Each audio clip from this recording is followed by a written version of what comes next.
17 diena. Kaltės jausmas. Deklaravimas.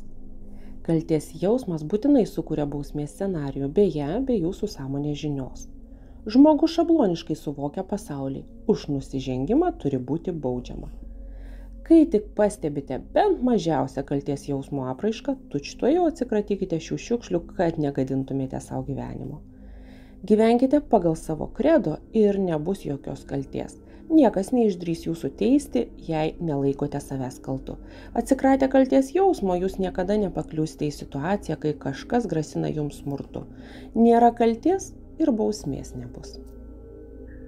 Aiškinimas. Jei nepavyksta atsikratyti kaltės komplekso, reikia liautis teisintis. Čia tas ypatingas atvejis, kai ligos kaip padarinio gydymas pašalina jos priežastį. Jums nereikia savęs įtikinėti, kad niekam nieko neprivalote. Tiesiog siekite savo įprastinius veiksmus. Tam reikia sąmoningumo. Anksčiau buvote įpratę dėl bet kokio menkniekio atsiprašinėti, o dabar išsiugdykite kitą įprotį. Aiškinkite savo poelgius tik tuo atveju, kai tai tikrai būtina.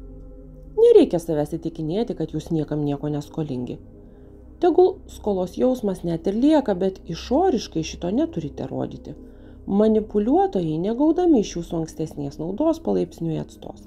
Tuo pat metu siela ir protas pamažu pratinsis prie naujo jausmo. Jūs nesiteisinate, vadinasi taip reikia, taigi jūsų kaltės tiesiog nėra. Priežasčių kaltei išpirkti bus vis mažiau ir mažiau, grįžtamojo ryšio grandinė, išorinė forma, pamažėlę sutvarkys vidinį turinį.